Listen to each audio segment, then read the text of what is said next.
اس کے بارے میں آپ سے چند باتیں کرنی ہیں.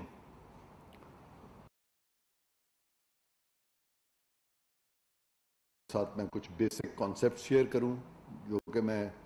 جلد از جلد مکمل کر کے تو پھر میں اپنی بات جو ہے وہ مکمل کروں گا. کہ یہ جو کرپشن ہے، بدعنوانی ہے، جس کی وجہ سے کہ ہم اکاؤنٹیبلٹی ہر ملک میں ہوتی ہے، اس کی ضرورت کیوں پیش آتی ہے، اور وہ ہوتی کیا ہے، کرپشن ہوتی کیا ہے. تو میں نے بہت سی ڈیفینیشنز اس کی دیکھی ہیں کرپشن کی، اور آپ کی آسانی کے لیے میں وضاحت کرتا چلوں کہ ہر وہ فعل جس سے کہ کسی کو کوئی ناجائز فائدہ ہو یا ناجائز نقصان ہو اور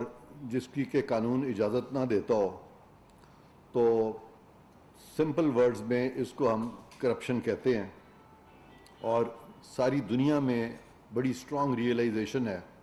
بہت اسٹرانگ ایک احساس پیدا ہو چکا ہے ساری دنیا میں، اب سے نہیں، تقریباً کو پچھلے کوئی 30-40 سالوں سے. اور اسی وجہ سے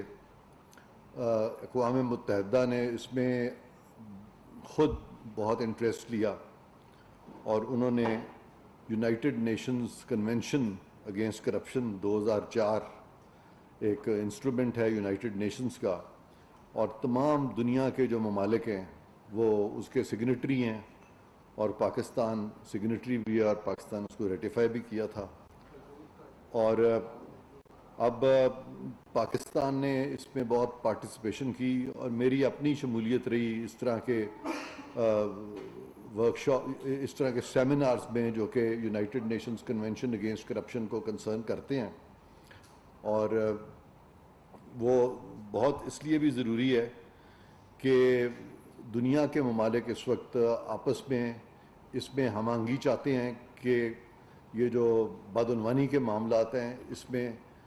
کیونکہ یہ جو لوگ کرپشن کرتے ہیں وہ صرف ایک ملک میں نہیں رہتے،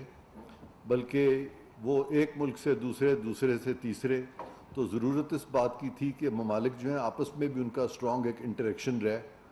اور اسی کے تحت یہ جو کنونشن ہے United Nations convention against corruption,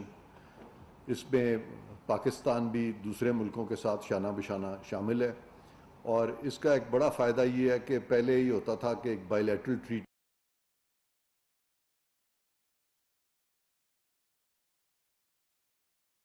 Irfan قادر نیوز کانفرنس کر رہے ہیں. ان کا کہنا ہے کہ کرپشن کسی بھی معاشرے میں قابل قبول تھا کہ ایک بائیلیٹرل ٹریٹ